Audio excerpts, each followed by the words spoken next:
Hi, thanks for staying with us on the Sports Show. Try and contain yourself a little bit here, Baz. Now, we want to get to softball. Season's just started, second game in. It has. So we thought, let's go to someone that's had a pretty good start to the season. So we've gone straight to the top of the tree. Kate Sutherland-Finch, USA players come in her second game, has pitched the perfect game. Kate, welcome to the show. Thank you. Tell us, Kate, we'll talk a little bit about you first, then we'll get to the perfect pitching game, because it takes a while. You don't just arrive in Australia and then go, oh, I think I'll pitch a perfect game. Went to Oregon, grew up in Oregon. Cal Berkeley was where you played 4 years at Cal? Yep, 4 years. Yep, how'd you enjoy it? I love Berkeley. Berkeley is a very unique place. I mean, I think internationally it's just very unique. A lot of diversity, and playing in the #1 conference in the US for softball is a great experience.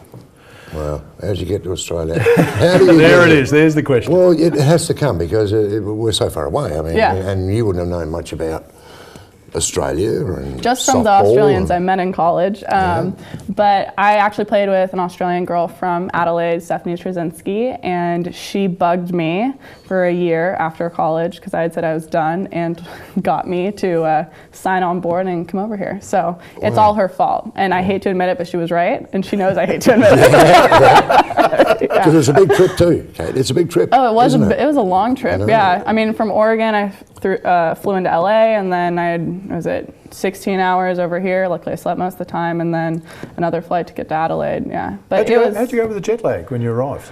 I think I had so much adrenaline, it didn't hit me until about 3 days later. But I slept, watched a lot of Netflix, hung out. It's just been what I've been doing the last week. You're adjusted. So now Australia's not your first stop. It's not like you finish playing softball in the States and you go, well, you did. I did. You retired and you've gone, that's it. But then suddenly you find yourself in Holland playing. Tell us a little bit about the level at Holland.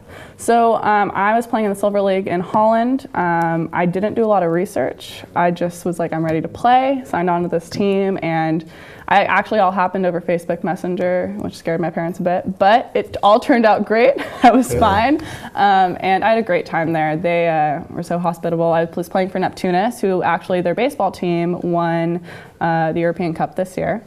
And so it was really fun to be able to sit and watch our boys play, and then also play with our girls. So it's a big round trip. So it's Holland, here. So I went to Holland. I left Holland on September 30th. I flew home for 3 days, and then I flew to Australia.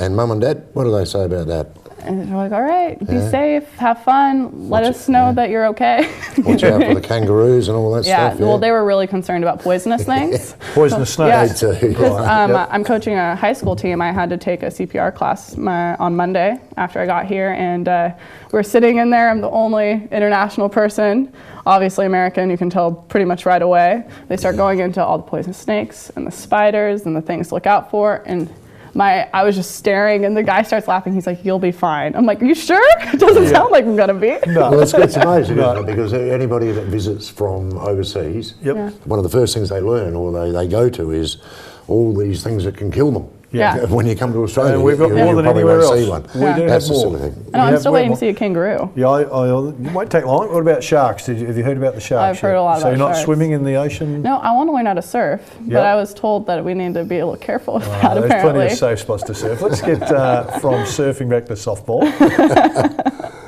First game, didn't pitch too bad. Yeah, it was a good Second game, perfect pitch. It was, just for the viewers, just explain what the perfect pitch game is. So in softball, a perfect game is when throughout the entirety of the game, so we play 90 minutes here.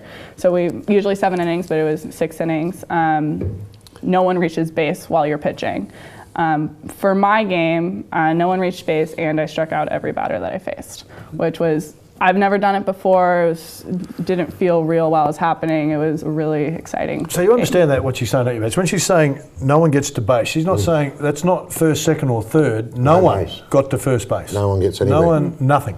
No one gets to first base. Nothing. No one's hit a walk. No one's got a homer. Story of my life. No.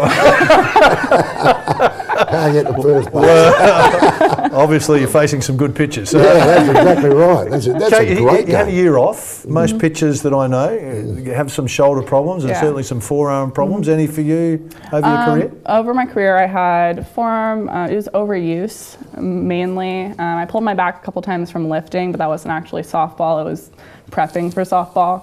So after taking a year off, my arm feels great. It was the first time, I called my parents, said this is the first time I felt like I'm healthy again in the last 5 years. So it's been really nice, and it makes softball fun again. When we were talking off air, you said you're 23 years old and you've retired from softball. That sort of took me back a little bit, thinking, whoa, hang on a minute. Yeah. You're only 23. Why would you retire at that young age? Yeah. But you've got an explanation for that. This is in the States we're talking about. In the States, yeah. So in the States, youth sports specifically are used to get scholarships, because going to college in the United States is very, very expensive. So people have the opportunity, if you're good enough, to go and play for your school and represent them, and hopefully get some of your school, if not all of it, paid for, which is such a great opportunity. So people take sports very seriously. And I mean, I started training when I was 9, and up until college, I had a crazy training schedule. Most people thought it was crazy in the States as well. So, when you get to college, you play your 4 years and that's it. You're done. I mean, unless you're good enough to play in our MPF, which there are fantastic athletes playing in the MPF. But for those of us who were good college athletes but weren't in the top 10%, that's it. You're pretty much done. So for us, the opportunity to go and play abroad it's incredible, because you get to travel, you get to go play people from around the world, experience other cultures, but you still have the commonality of softball, which has been really exciting. Because after college, I started coaching. I coached I'm coaching a travel team this summer as well, and then I give pitching lessons, and I coach a high school team. Wow, that's interesting. Could you see yourself long-term coaching in college? Maybe Berkeley, because that's where you went, so you've obviously got a passion for them. But could you see, because you suddenly have the world experience now, that looks really good on the resume, to then get into an assistant coach's role, to get into the head coach's role? Is that possible? Is something that, after trying to work in the real workforce, deciding that I love softball, it's something I'm passionate about, and with the experiences that I'll have overseas, the experience I have from my collegiate experience, going and finding a way to go and coach would be awesome. Because more than anything, softball is a way, not just playing to win, but also teaching young girls life experiences, things you'll need to use throughout your life, and being a good sport, being a good teammate, learning how to work in groups of people. Maybe you don't necessarily like the people, but it's still important. And I really enjoy that aspect of softball, the things that it helps incorporate outside. Where do we sit in the world of softball? Where does Australia sit in the world of softball? That's a great. Well, usually the Australian national team is very strong. Yeah, we're right up there. Yeah, right up there. Right up there. So usually we'll be in the top 5 without question. Japan, US, Canada, Australia, and then China. Yep. It's usually those are the big ones. Yeah. Wow. How long is it going to take to settle in? If you've had the perfect pitch game, it's pretty hard to follow for the rest of the season. So you've come to a club, and we were told before that the last 2 years, up until last year, they were struggling. Then they just missed out on the finals last season. So they brought in the gun pitcher. As you joined the dots for me here, mate. Don't put too much pressure on Kate, but she's playing for Port Adelaide. She is playing, and they have a high expectation down there. Extremely. Can you get a feel quickly for the girls you play with? Obviously, you like them. Can you sense that there's going to be a good unity? I think we're going to have a good year. I mean, speaking as a pitcher, my catcher Georgia Murphy has been doing a phenomenal job. She calls the pitches, and she works so hard behind the plate to make sure I'm comfortable with what she's calling. She's constantly communicating with me, talking about what we should do with the girl the next at bat. She's done a phenomenal job.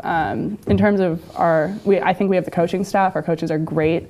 Our players, they're hard workers. And we were out at practice yesterday. They're working so hard, and I think that this could be a really good year.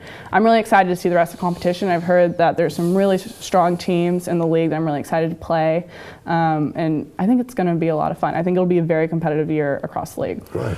You played Sturt the week before. They have been one of the dominant clubs here, so you you had a look at a toughie, and obviously perfect pitch, so you kind of somewhere in the middle of seeing what's coming. I'm always interested with the catcher.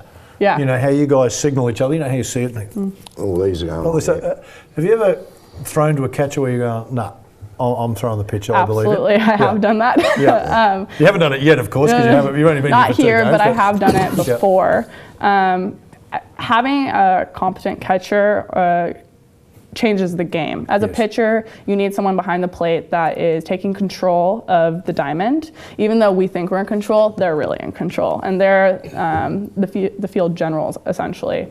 So George is doing a great job because if I feel comfortable with my catcher, I can relax, I can focus on doing my job instead of worrying about all these other things that usually catchers are taking care of. So how do you get a signal from the... How do I get a signal? Yeah. She'll just flash me a sequence of numbers, and then I know which numbers to pay attention to, and they'll tell us which pitch and which location. Okay. You mean all this business here? Yeah, she'll be like 5, whatever. Yeah. So you've got to have good eyesight to be a pitcher. Yeah, sometimes. Favourite pitch? What's your favourite? Rise balls. Or change-ups. Change-up. I like change-ups. How long did it take you to learn change-up? Till I was 19. Yeah. It took me a while. I didn't have a good change-up until I went to college because I had to. Because you can't just throw one speed in college. The speed's not a problem. You'd have to be able to mix up the speeds. Yeah. Yeah.